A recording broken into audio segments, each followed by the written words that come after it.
Bom, só voltando um pouquinho à pergunta anterior, a questão dos pontos positivos, né, que a gente, até para não ficar muito a questão da crítica, pontos positivos destaca a questão da qualidade dos programas de TV. Eu acho que estão com boa direção, com bons roteiros, acho que os programas de TV estão com boa qualidade. Os programas de rádio também, né, que, como a Jacqueline falou, não são mais a mesma repetição do áudio da TV, já são programas criados específicos para o rádio. Né? E a questão da assessoria de imprensa, acho que está sendo muito bem utilizada, né, nessas eleições. Né? E com relação às estratégias do debate, né, eu creio que você tocou no ponto-chave, na questão de você realmente fazer a pergunta para o adversário, né, esperando a oportunidade de você responder. Né? Só que eu vejo que isso aí não tem sido muito utilizado. Né? Eu acho que os debates que estão assistidos, de forma geral, eu acho que está faltando uma orientação maior nesse sentido, porque eu acho que alguns candidatos estão dando de presente a oportunidade para outro candidato explorar uma coisa que é forte do outro candidato. Né? Às vezes eu estou assistindo o debate e percebo muito isso. Né? Então, acho que o correto seria, como você falou, né? O candidato que perguntar, mas pensando, né, quando ele for responder, ele se beneficiar. Mas eu noto que está tendo uma falha muito grande nesse sentido. E outra falha que eu tenho notado também é a questão do ataque. Né? Eu acho que isso já é clássico. Quem ataca, quem bate, dificilmente consegue ganhar a eleição. Isso, para mim, é clássico, é notório. E eu noto que parece que não se percebe isso. Né? Essas eleições estão acontecendo que sempre eu vejo acontecer, né, na minha visão. As pessoas atacando, os concorrentes talvez em tom de desespero começam a atacar, mas é uma fórmula que eu não acho válida. Né? Eu acho que quem ataca, quem agride o adversário, tende a não ganhar simpatia do eleitorado. Então, a questão é você focar mais nas suas propostas, né, no que você tem a oferecer à população. Acho que a estratégia seria mais nesse sentido. O discurso do ataque, ele é sempre visto como desespero. Né? Diante do medo, eu me torno agressivo. Né? E isso realmente está sendo bem notado nas campanhas, nos ataques que estão sendo feitos. Eu acho também que o nível dos programas de TV e rádio melhoraram muito também, até por conta do barateamento dos equipamentos. Né? Cada vez mais os equipamentos estão barateando, o acesso está maior e você consegue fazer programas com a imagem melhor, com áudio melhor. Agora, o que eu acho sofrível nos debates é que não há debate no campo das ideias. As propostas dos diferentes partidos, você não vê um discurso ideológico. Né? Falta a ideologia do partido. Né? É um debate extremamente superficial. Com exceção de alguns partidos de extrema esquerda, alguma coisa, que eles têm um discurso mais ideológico, mais distanciado até... Esses não são convidados para participar do debate. Não são convidados. Mas não há um debate ideológico. Ninguém explica o que é o Estado mínimo e por que determinado partido que defende o Estado mínimo defende posições do Estado forte. Né? Então isso passa batido. Porque as pessoas não vão entender? Elas vão entender, sim. Elas vão entender. A mensagem sendo bem passada, elas vão entender. Eu acho que falta esse debate ideológico. E quanto à questão, já foi dito aqui, que existe uma diferença cultural, ensinatória, inclusive econômica, entre a capital e as maiores cidades do estado. Isso acho que isso acontece por todo o Brasil. E as menores cidades do interior não têm tanto acesso à informação. Por um lado, Teresina detém 26%, eu acredito, dos votos do estado. Mas ao mesmo tempo você não pode desprezar o restante do interior e o restante do estado. Como é que faz para equalizar esse discurso, já que há uma percepção tão diferente no interior? Tem aquela história da festa, que o candidato faz barulho, o candidato que está, e a gente já tem outra percepção, e eu acredito que isso também está um pouco mais para o campo das ideias. Como é que se faz para equalizar isso e atingir, será que atingir o meio termo, ou tem que segmentar a comunicação, falar, arrancar do jeito, ao mesmo tempo que a televisão, você não pode fazer isso? Qual a solução possível de se encontrar diante de um cenário como esse? Eu acho que tem que direcionar o que o Breno falou. Cada público é um público, é uma coisa que você aprende nas primeiras aulas de universidade, que você aprende. Nós temos o comunicador feirante, nós temos o comunicador para as mídias sociais, na internet. Cada público é um público. Eu estava comentando com os meus alunos, por exemplo, que se aprendia a linguagem telegráfica, né? E alguém diz, essa linguagem foi superada. Eu digo, não, que o Twitter usa. Né? Então, o que a gente faz? Nós vamos adaptando a linguagem. Né? Eu acho que a gente tem que respeitar cada público. Não é que o público do interior não tenha grande acesso.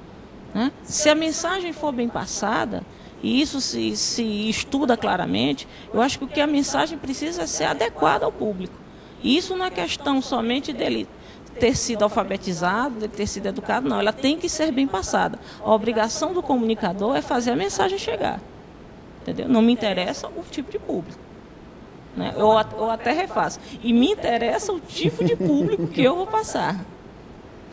Muito justo. Acho que aí nesse ponto é mais uma questão da capacidade que o candidato tem, né? Se você for perceber, a política, o corpo a corpo em si, ele é o mesmo desde a Grécia Antiga. Você tem que ir para a praça pública, você tem que reunir os eleitores ao seu redor, você tem que transmitir a mensagem. Eu, como político, tenho que saber que eu estou falando, por exemplo, com uma plateia de lavradores. Lógico que eu não vou ficar falando nos custos tributários, da alíquota, porque ele quer saber o seguinte: como é que você vai melhorar a minha vida? Qual é o projeto que você vai fazer para melhorar a minha vida aqui? Então eu tenho que dizer, olha, o que eu penso para vocês é isso, é um programa de alimentação, é um programa para permitir compra de novas máquinas, financiamento e tudo, para que a sua produção cresça e apareça e você vá viver com suas pernas. Então, a questão da comunicação em si, primeiro, passaria por um grande treinamento em oratória. O candidato ele tem que estar sempre afiado no discurso, ele tem que ter a agilidade, ele tem que pensar no que ele deve falar, fazer aquela transposição rápida. E na questão da mídia em si, na aparição da mídia, deixa para o profissional pensar um pouco nisso. Trata disso muito bem. Bom, eu acho que para finalizar também nosso papo, né, Thiago, hoje a gente vai falar um pouco de jingle. Queria que você falasse também, todo mundo dessas suas opiniões. O que vocês estão achando? Os jingles? Eu acho que usam muito ska. Não dá, fica... O que vocês acham que deveria mudar nessa parte do jingle, se vocês estão gostando ou não? O que está surpreendendo? Eu adoro o jingle. Eu adoro a criatividade do jingle. Divirto horrores, mesmo perturbada pelo barulho deles, acordada por eles. Eu adoro jingle, e principalmente aqueles que irritam você durante todo o dia. Você vai dormir ou acorda cantando eles, mesmo que você não vá votar naquele candidato, você acorda cantando o jingle. Esse é o jingle. Acho que é a questão da criatividade. Às vezes, candidatos, até nanicos, considerados nanicos, descobrem ganchos geniais. Aí entra a criatividade. Eu acho que entra o lado bom e gostoso. Eu adoro a época de eleição. Eu acho uma festa democrática.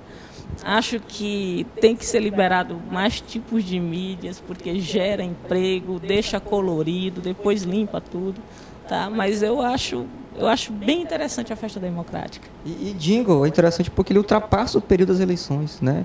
Alguns jingles se tornam, né, conhecidos mesmo. Muitos que voltaram, muitos voltaram. O do Emael, né? Quanto tempo existe o jingle? Se o Emael deixar de se candidatar, daqui a tantos anos você vai continuar se lembrando do jingle do Emael, né, do Lula lá. E interessante também que o jingle hoje em dia, né, não é só ouvido em carro de som, mas no celular, né? O jingle hoje vira toque de celular, vira um MP3 para você baixar no site. Então, o jingle é uma ferramenta ainda muito interessante, sabendo ser explorado. E às vezes ele extrapola a questão, lógico que ele tem que ser pensado, ele tem um objetivo, ele tem um intuito, mas antes de a gente começar a gravação, a gente estava falando de alguns jingles que, por mais que seja na brincadeira, ou que a gente critique de alguma maneira, ou que não são lá um exemplo de beleza, o Gartner ele ficar feliz se ver deturpando a estética dessa maneira, mas a gente está falando sobre eles. Eu acho que isso que é importante. Por mais que você não ache que é uma peça de arte, que deve ser uma peça de comunicação, mas a gente está falando sobre eles. Eu acho que isso é fundamental.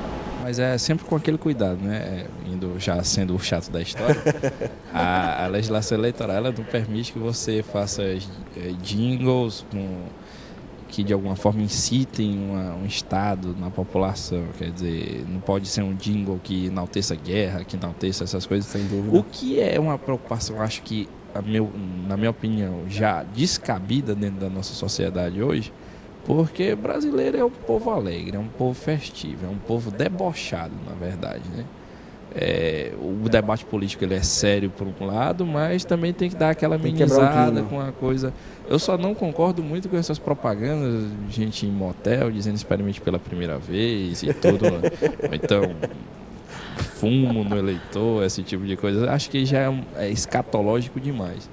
Mas ficando dentro da paródia, boa, saudável, a ferramenta importante é como todo mundo disse aqui. Você acorda com um jingle na cabeça porque esse jingle é efetivo.